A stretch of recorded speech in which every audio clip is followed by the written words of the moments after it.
to recognize that it is systemic oppression. I got a little a little red thread tattoo a few weeks ago after I had gum surgery, and found out I couldn't swim for an extra week or so. So it's just my little reminder about that thread that connects us back thousands and thousands of years, and that divine love is within all of us, all our genders, like whatever gender we are, and that women, we just need to go inward. And hi, you're listening to Souls to Soul Care for Trauma and AuDHD. Learn to love and care for all your parts, including your trauma and AuDHD, from the soles of your feet to your soul. So this was previously the Feel Better Everyday podcast. I hope you're enjoying exploring the rebranded site soulstosoulcare.ie, accessing all the free resources, finding out how you might work with me. I'm Eve Menezes Cunningham. I'm your host. I'm a columnist, author, podcast host and producer. I'm a trauma therapist, trauma survivor, AuDHDer, and AuDHD coach and self-care coach, where I integrate all of my offerings from psychosynthesis counselling to crystal therapy, including NLP, EFT, integrative counselling and coaching. I'm forgetting something quite major, life coaching. Let me know if you've got any questions. And as you listen to today's episode, I hope that you'll connect with how you're feeling. We're working with divine feminine, not divine femininity. So I recently became aware from some younger women that the divine feminine, which I've been working with for decades, and increasingly more and more of us are, after thousands and thousands of years of patriarchy and being left out, like I was apparently, when I was a small child, when we moved from London to Essex, I asked the priest when I was 4, like, why there were no women priests? And I think because my name is Eve, I took the Bible very to heart. I was raised Catholic, and the recognition that women and minorities were systematically erased, that Christianity, Christ consciousness, was all about equality and love for all, and peace, and the way it's been so hijacked. But that's not what this is about. Divine femininity has been hijacked. I came across fairly recently the idea of the egg, and the cosmic egg, as Megan Watterson talks about.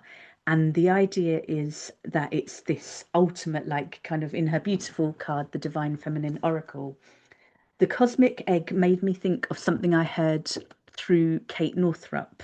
So her mother, Christiane Northrup, Dr. Christiane Northrup, did amazing work around wisdom of menopause a long, long time ago, decades ago, and Oprah helped her popularize it. Unfortunately, she's gone quite conspiracy theorist, but one thing that I really remember loving what I heard: we grow up in this patriarchal society, sex education, it's very much the sperm, the strongest, and impregnates, and all of that. Whereas apparently the egg chooses the sperm. And that was my alarm. I've got a client in a few minutes. I'm going to just start this again when I have more time. No, I'm not. It's all good. So it's very much the language we grew up in with this white supremacist patriarchal society is all about the man, all about the sperm, all about the, like, the strongest sperm, like, impregnates, like, kind of fertilizes the egg, whereas apparently the egg chooses the sperm.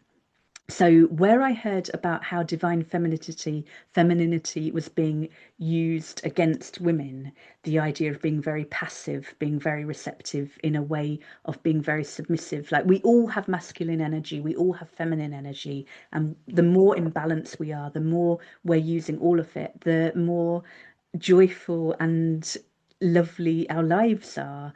Um, but if it's being used against people, but at the same time, many women, myself included, have to work on recreating that more receptive egg energy where we're able to receive good things, where we're able to not be do. Like for a long time, it was like women can be everything that men can be, and it's that women end up then typically doing all the things. We can step back, we can just be. My introduction to working with the divine feminine really helped saved my life in my 20s, my early 20s. So initially reading people like Jean Shinoda Bolen, Goddesses in Every Woman, where she talked about the Greek goddess archetypes, and then awakening Shakti, Sally Campton. I was kind of reconnecting with my Indian heritage. I'm Indian Irish, born in London, sound English, look white. But it was lovely learning more about. I'm looking up at my bookshelf there, in case you can see. That's not a very good way to show you, but that was really gorgeous learning more about the Indian goddesses. And moving to Ireland, I did my Moon Manor Women's Celtic Circle facilitator training with Dr. Karen Ward, which was a gorgeous way of getting to know Sacred Island and the Irish goddesses when I moved here. And like you can find out more about her work at moonmanor.ie. There's loads now around. Megan Watterson's work is phenomenal. She is a feminist theologian, and reading her, listening to her, it's like I also had very visceral reactions as a small child, feeling excluded and feeling like how on earth will we ever have safety, let alone equality for women and girls, when women are left out of worship, where there has to be representation. We know representation matters in all areas. Megan Watterson has gorgeous books, Her Own Journey, Revealed, where she talks about her own journey with religion and spirituality. She has the deck I just showed you, the Divine Feminine Oracle card. It's one of my all-time favourite Oracle card decks. She has Mary Magdalene Revealed, where she looks at how the Gospels, what's known as the Gnostic Gospels, so Mary Magdalene, the Acts of Paul and Thecla, Philip, Thomas, the more progressive, they were actually erased from the King James Bible. They were erased before that in the 4th century, when Christianity went from being a religion that was persecuted because it was so about radical love, and it became the state religion.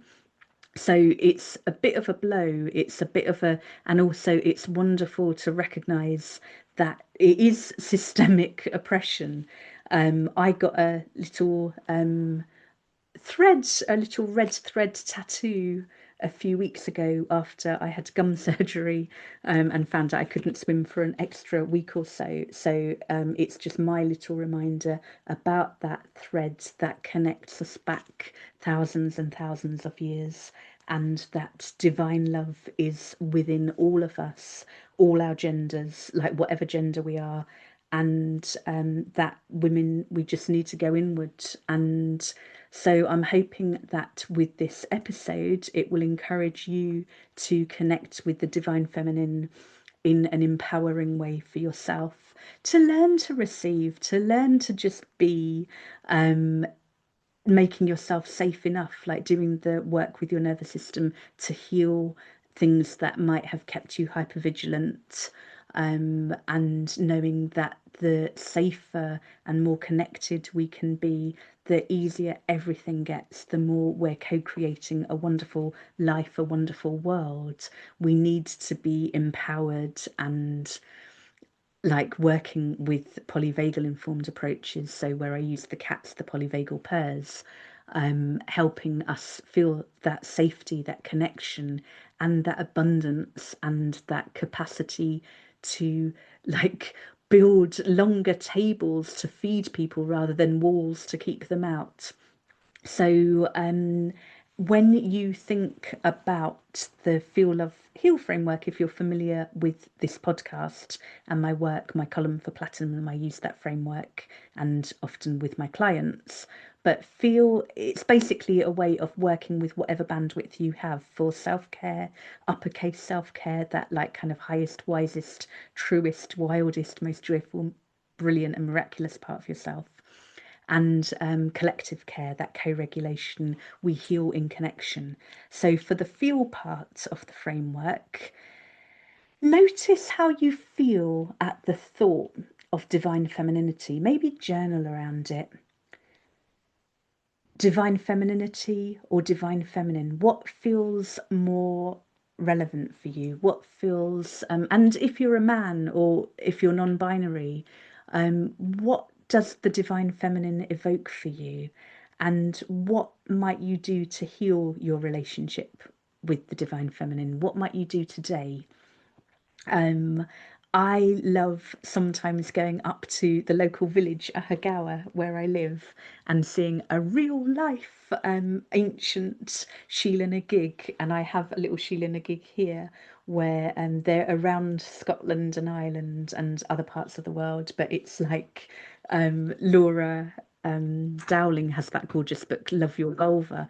But it is that rather than a lifetime or lifetimes of shame and hiding, it is that, yep, that openness, that safety. And there's a Sheila na gig near St. Patrick's Well in Ahagawa, and I sometimes like to just go and remind myself that in spite of all the other more organized religions, and which have been helpful for some people and also really painful for many, many people, and it's not to take away from like any comfort people get from organized religion, but to recognize that there is more to all of it, and to do your research and connect with, I mean, it could be connecting with the women who were eradicated from like yoga philosophy and history, um, all sorts of ways.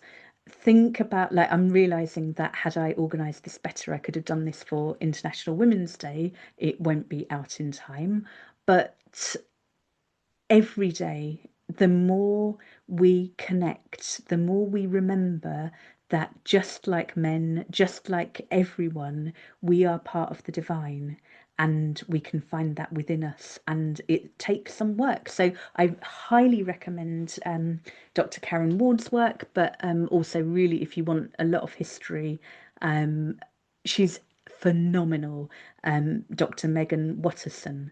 So, moving to the love part of the framework, that acceptance, that support, that recognition of the wounding, the witch wound potentially, the way in which women's power has been so penalized and like cost lives over the thousands of years. Any kind of difference, it can be really scary.